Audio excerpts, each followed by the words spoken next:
Hi everyone, हमारे channel में आप सभी का स्वागत है। आज के इस वीडियो में हम लोग झारखंड की दामोदर, स्वर्णरेखा, दक्षिणी कोयल और शंख नदी के बारे में पढ़ेंगे। सबसे पहले कुछ एमसीक्यू को देखेंगे। क्वेश्चन नंबर 1, राज्यसभा में संथाली भाषा के अनुवादक के रूप में, ट्रांसलेटर के रूप में किसे चुना गया? प्रिया मरांडी, अंजलि कश्यप, जोबा मांझी। इसका उत्तर क्या होगा? प्रिया मरांडी। प्रिया मरांडी झारखंड के हैं और इन्हें वर्तमान समय में राज्यसभा में संथाली भाषा के ट्रांसलेटर के रूप में चुना गया है। क्लियर? अगर राज्यसभा में संथाली भाषा के डेब्यू या उपयोग के बारे में बात करें तो ये बात भी हम लोग याद रख सकते हैं कि पहली बार राज्यसभा में वर्ष 2019 में संथाली भाषा का प्रयोग बीजू जनता दल बीजेडी के सांसद सरोजिनी हेम्ब्रम, नाम याद रखिएगा, इसके द्वारा सरोजिनी हेम्ब्रम के द्वारा किया गया था। अगर हम लोग जोबा मांझी की बात करें तो वर्तमान समय में झारखंड कैबिनेट में ये महिला एवं बाल कल्याण मंत्री है और इनका विधानसभा क्षेत्र मनोहरपुर है, सिंहभूम के मनोहरपुर है। चलिए नेक्स्ट क्वेश्चन में आते हैं हम लोग। सेकंड क्वेश्चन ये है कि CMIE द्वारा जारी स्टेट वाइज अनएम्प्लॉयमेंट रेट में झारखंड का बेरोजगारी दर कितना आंका गया है? तो सबसे पहले बात करते हैं कि CMIE होता क्या है। What is the full form of CMIE? इसको याद रखिएगा। CMIE अर्थात centre for monitoring economy, centre for monitoring economy के द्वारा एक अनएम्प्लॉयमेंट रेट जारी किया गया। ड्यू टू कोविड-19 भारत के लगभग सभी जिलों में बेरोजगारी दर बढ़ते गया है, लेकिन झारखंड के रिस्पेक्ट में बात करें तो झारखंड का बेरोजगारी दर 47.1% आंका गया है। सबसे ज़्यादा स्टेट वाइज में तमिलनाडु, और हम लोग यूनियन टेरिटरी की बात करें तो 75.8% किसका है? पुदुचेरी का है। ये लिस्ट कौन जारी किया है? CMIE, centre for monitoring economy. पूरे भारत का जो बेरोजगारी दर है वो 23.5% आंका गया है। सबसे कम बेरोजगारी दर हिमाचल प्रदेश 2.2% आंका गया है। नेक्स्ट क्वेश्चन में आते हैं हम लोग। नेक्स्ट क्वेश्चन, झारखंड उद्योगों के लिए स्टार रेटिंग प्रोग्राम जारी करने वाला कितनावां राज्य बना? पहले जानते हैं कि स्टार रेटिंग प्रोग्राम होता क्या है। जितने सारे उद्योग होते हैं उन उद्योगों से निकलने वाले पॉल्यूशन के कारण जितने सारे पार्टिकुलेट मैटर निकलते हैं, कितने ज़्यादा निकल रहा है, किस क्वांटिटी में निकल रहा है, इन सब के लिए उनको एक प्रोग्राम जारी किया गया है। नाम क्या है? Star rating program. इस प्रोग्राम के माध्यम से हर एक उद्योग को एक रैंक दिया जाता है। इस रैंक को जारी करने वाला, इस स्कीम को चलाने वाला झारखंड कितवां राज्य बना? राइट आंसर इज तीसरा, क्योंकि ये स्कीम सबसे पहले महाराष्ट्र में जारी हुआ था और दूसरे पोजीशन पर यह स्कीम जारी किया गया था उड़ीसा सरकार के द्वारा, और झारखंड हमारा तीसरे स्थान पर लागू किया। चलिए नेक्स्ट क्वेश्चन में आते हैं हम लोग। नेक्स्ट क्वेश्चन, झारखंड सरकार द्वारा इलेक्ट्रॉनिक पास उपलब्ध कराने हेतु किस नाम से मोबाइल एप्लीकेशन यानी कि मोबाइल ऐप लॉन्च किया गया है? कोविड-19 के कारण इसेंशियल प्रोडक्ट को डिलीवरी करने के लिए झारखंड सरकार द्वारा प्रज्ञाम नाम से इस मोबाइल एप्लीकेशन को लॉन्च किया गया है। किस नाम से? प्रज्ञाम। इसके अलावा कोबा भी एक मोबाइल एप्लीकेशन ऐप है जो पंजाब सरकार के द्वारा लॉन्च किया गया है। अगर हम बात करें कोरोना वॉच, ये भी एक ऐप है जो कर्नाटक सरकार के द्वारा लॉन्च किया गया है। अगर हम बात करें महाकवच, तो ये महाराष्ट्र सरकार के द्वारा लॉन्च किया गया है। इसके अलावा कुछ ऐप और भी हैं जो आप याद रख सकते हैं। एक ऐप है टेस्ट योरसेल्फ। ये ऐप गोवा सरकार के द्वारा लॉन्च किया गया है। एक ऐप और है GOK, और ये ऐप केरला गवर्नमेंट के द्वारा लॉन्च किया गया है। ये सारे ऐप हाल ही में कोविड-19 के चलते ही स्टेट गवर्नमेंट के द्वारा लॉन्च किया गया था। चलिए अब हम लोग स्टार्ट करते हैं झारखंड की नदियां। तो सबसे पहले आज हम लोग पढ़ेंगे झारखंड की सबसे महत्वपूर्ण नदी दामोदर नदी के बारे में।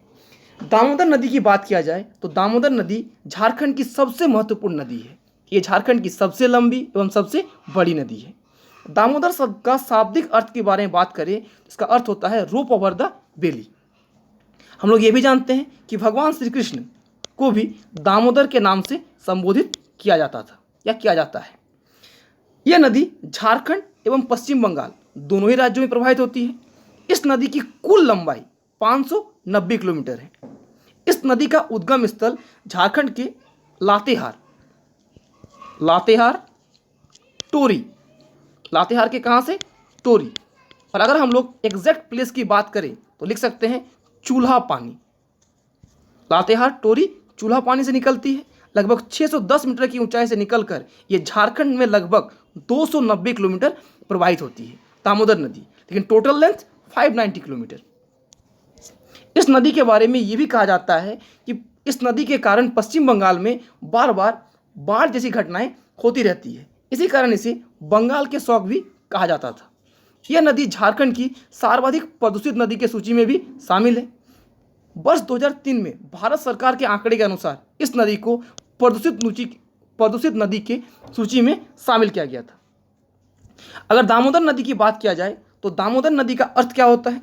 दामो का शाब्दिक अर्थ होता है होली यानी पवित्र, और दा का अर्थ होता है वाटर। इसका अर्थ हुआ कि दामोदर नदी को हम पवित्र जल या देव नद भी कहते हैं। इस नदी को जैविक मरुद्यान के नाम से भी जाना जाता है। इस नदी के अफवाह क्षेत्र को अगर देखा जाए, हजारीबाग, बोकारो, धनबाद, इन सभी क्षेत्रों में दामोदर एवं इसकी सहायक नदियां ही जीवन देने का काम करती है। इसी कारण से इस नदी को जैविक मरुद्यान के नाम से भी जाना जाता है। इस नदी का मुहाना पश्चिम बंगाल में हुबली नदी है, क्योंकि हम लोग देखे थे कि दामोदर दो वर्ड दामो और दा से मिलकर बना हुआ है, जहाँ दामो का मतलब था होली और दा का मतलब था वाटर। इसीलिए इस नदी को देवनद या देव नदी के नाम से भी जाना जाता है। दामोदर की बहुत सारी सहायक नदियाँ हैं जो आपको एकदम याद रखना है। कोनार, बोकारो, बराकर, जमुनिया, कतरी, भेड़ा इत्यादि। दामोदर नदी के बारे में, इन सब नदियों के सहायक नदी के बारे में हम डीवीसी जब पढ़ाएंगे उसमें हम लोग और डिटेल्स में पढ़ेंगे कि कहाँ कौन सा बांध है। आगे बढ़ते हैं हम लोग। दामोदर नदी धनबाद में जिस स्थान पर प्रवेश करती है वहीं पर इसमें जमुनिया नदी आकर मिल जाती है। और ये याद रखिएगा, एक कतरी नदी भी इसकी एक सहायक नदी है, और इस कतरी नदी के किनारे एक मंदिर भी स्थित है जिसे हम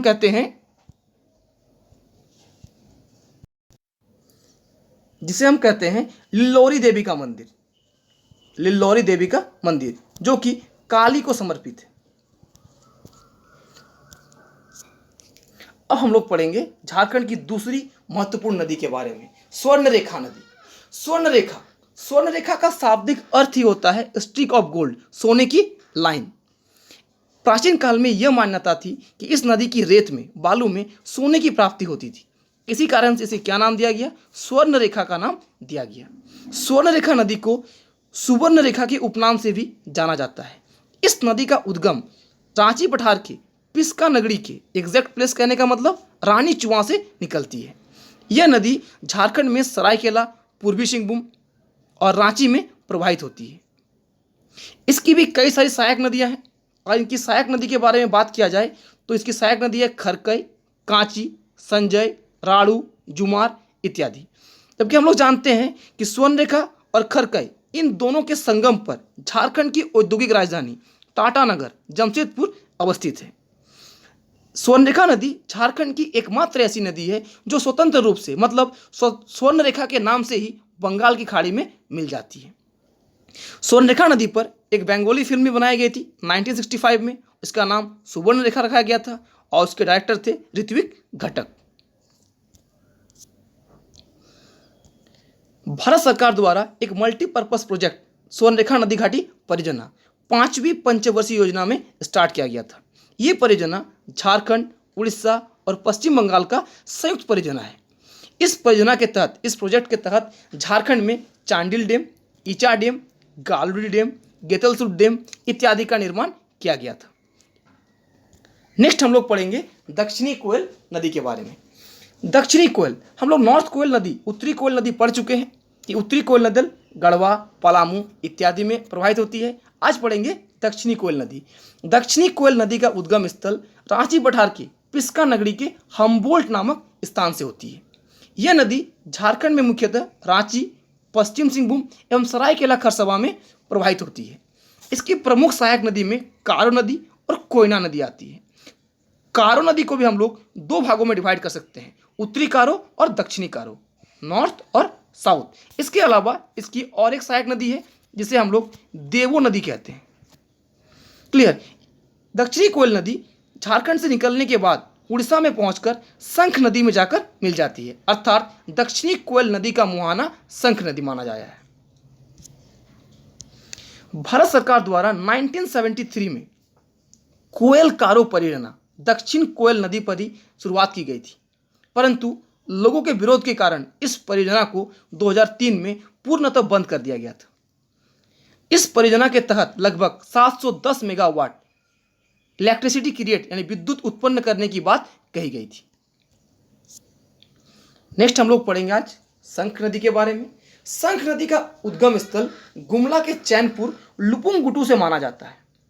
नाम याद रखना बहुत जरूरी है, गुमला का चैनपुर से लुपुंगुटू से माना जाता है। शंख नदी झारखंड में मुख्यतः गुमला और सिमडेगा में प्रवाहित होती है। इसके अलावा यह नदी छत्तीसगढ़ को भी टच करती है और उड़ीसा में जाकर प्रवाहित होती है। इसका कहने का अर्थ यह हुआ कि झारखंड के अलावा यह नदी छत्तीसगढ़ और उड़ीसा में भी प्रवाहित होती है।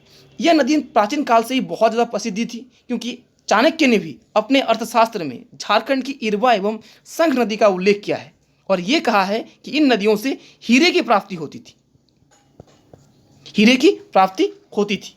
इसके अलावा अगर हम लोग झारखंड हिस्ट्री को देखेंगे तो झारखंड के राजा दुर्जन साल को भी हीरे का पारखी माना जाता है, क्योंकि इस नदी के सारे हीरे उन्हीं के अंडर थे।